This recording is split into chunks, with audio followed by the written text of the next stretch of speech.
Hello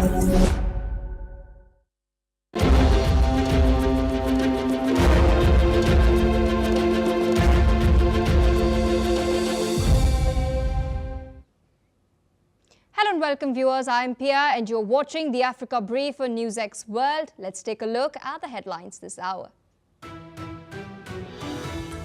Ivory Coast President Alassane Ouattara has secured a fourth term in office, winning nearly 90% of the vote. His rival, former First Lady Simone Begebo, has conceded defeat, clearing the way for another term as Ouattara promises continued stability and growth. Sudan's army has withdrawn from its last western stronghold of El Fasher after the Rapid Support Forces declared control of the city. Army Chief Abdel Fattah al-Burhan has stated that the move was to protect civilians after weeks of heavy fighting. Meanwhile, UN has warned of atrocities and worsening humanitarian conditions.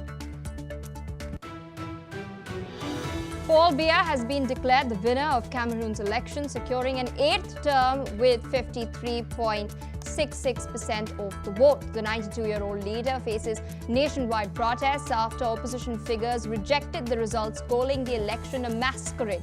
Clashes have left at least 4 people dead. A court in Mali has sentenced former Prime Minister Moussa Mara to 2 years in prison for criticizing the military government online. Mara's lawyer has stated that he was also fined 500,000 CFA, while Amnesty International has called the verdict part of a wider crackdown on dissent.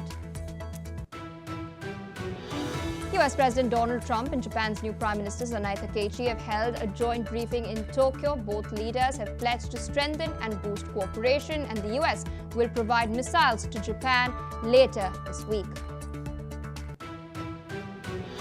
US Secretary of State Marco Rubio has met Japan's Foreign Minister Toshimitsu Motegi in Tokyo, pledging to boost the Japan-US alliance and expand cooperation on trade and technology. Meanwhile, US Treasury Secretary Scott Bessent has urged Japan to maintain a sound and credible monetary policy, as both sides have reaffirmed economic coordination. In regards to the remarks made by Secretary Bessent, the yen has risen.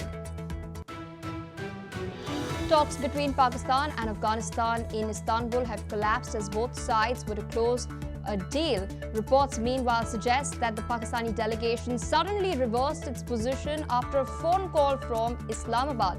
Mediators from Qatar and Turkey described the breakdown as abrupt and unexpected.